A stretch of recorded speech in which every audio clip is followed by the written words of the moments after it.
What happens when your country is too broke to buy oil and your neighbors are too broke to buy food? Hopefully, you'll never have to experience that.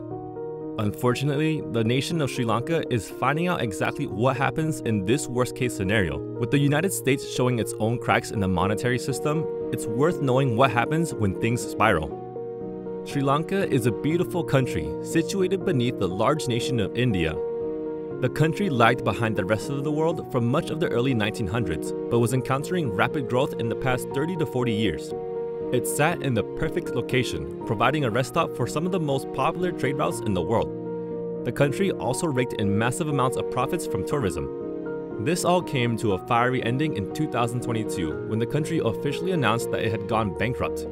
Only 3 years ago, in 2019, the country's status was elevated by the World Bank to upper middle income. Now, the country's coffers are empty.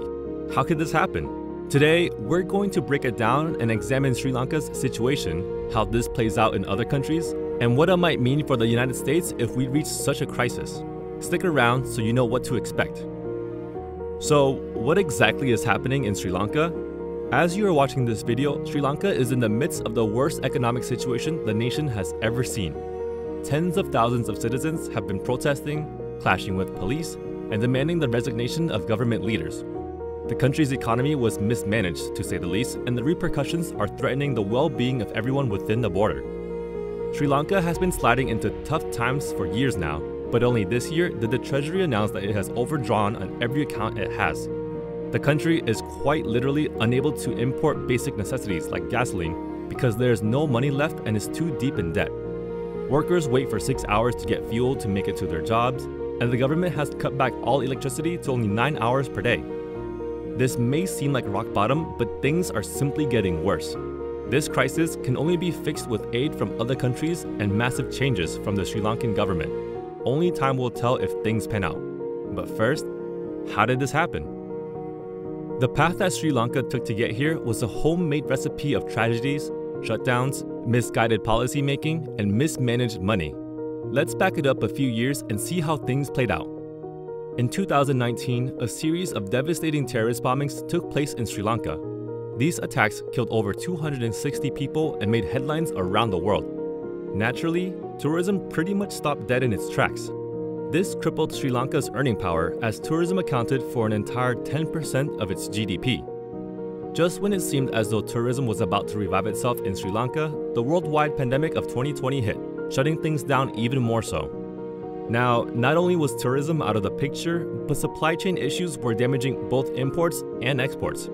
This was the perfect storm to cripple the nation's economy, and it has yet to recover. In 2021, the country was attempting to revive its various industries when the government made a poor choice. President Rajapaksa was pursuing the goal of making organic farming the norm, and his first step was to ban the use of fertilizer.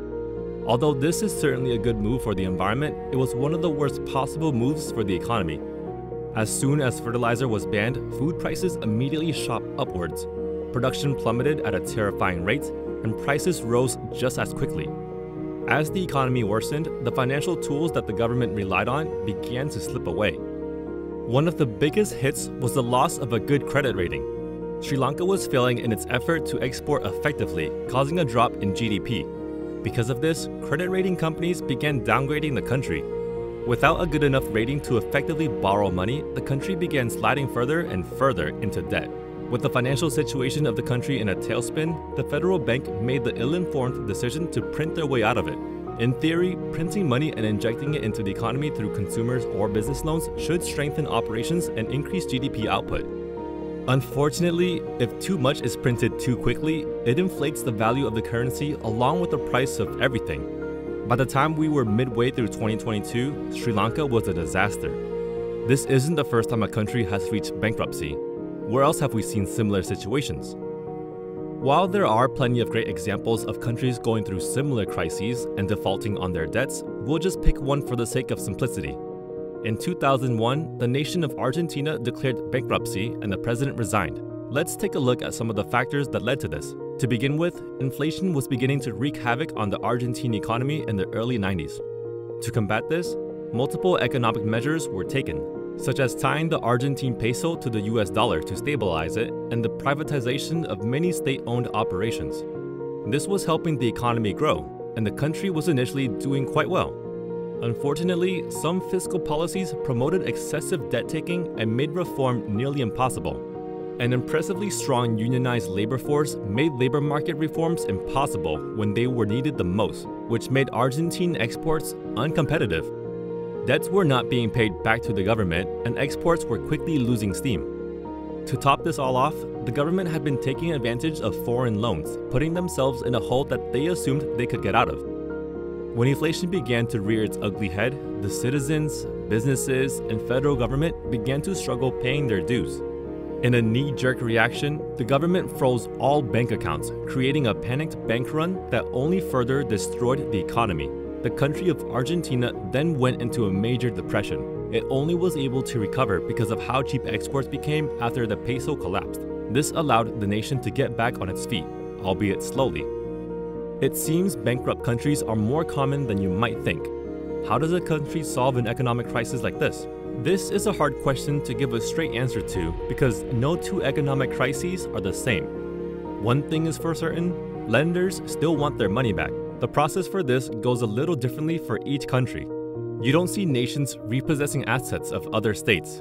Some simply say, "Too bad, so sad," to their lenders, while some manage to restructure their debt and work out a new payment plan. The International Monetary Fund often lends a helping hand in restructuring the debt of bankrupt countries. For example, the IMF will help struggling countries by lending them money needed to rebuild or stabilize their currency, re-establish economic growth, and continue buying imports. Countries that have gone bankrupt often have to make major changes to their fiscal policies and restructure some private and state-owned enterprises. This could mean nationalizing industries, or the opposite, turning over federal programs to private companies. It all depends on the particular situation, but it's often a painful process. The question you might be wondering is, what should we expect from the US government if our situation worsens? We can expect some tough times, but you can also expect the government to act fast to put out the major fires. There are already some tools in place just in case. After previous banking collapses in US history, the Federal Deposit Insurance Corporation now insures banks to make sure that they will not go under along with everyone's money. If the nation went bankrupt and couldn't import basic necessities, there are some backups in place. The Strategic Oil Reserves is a massive stockpile of petroleum that the feds can tap into when supply lines are weakened. The government also holds stashes of many other necessary commodities and resources for the same reason, from lithium to vaccines. The US has a few tools up its sleeve, and one is being used at this very moment. To avoid a crisis similar to Sri Lanka's, the Federal Reserve is raising interest rates incrementally in order to offset inflation. While this makes borrowing less attractive, it slowly brings down prices. There are many other monetary strategies, some quite extreme, for the president and his advisors to call on in the case of an economic emergency. As for yourself, the best you can do is to prepare. Whether that means stockpiling food, purchasing valuable assets, or something more, it's worth your time to be ready for a sudden collapse like that of Sri Lanka.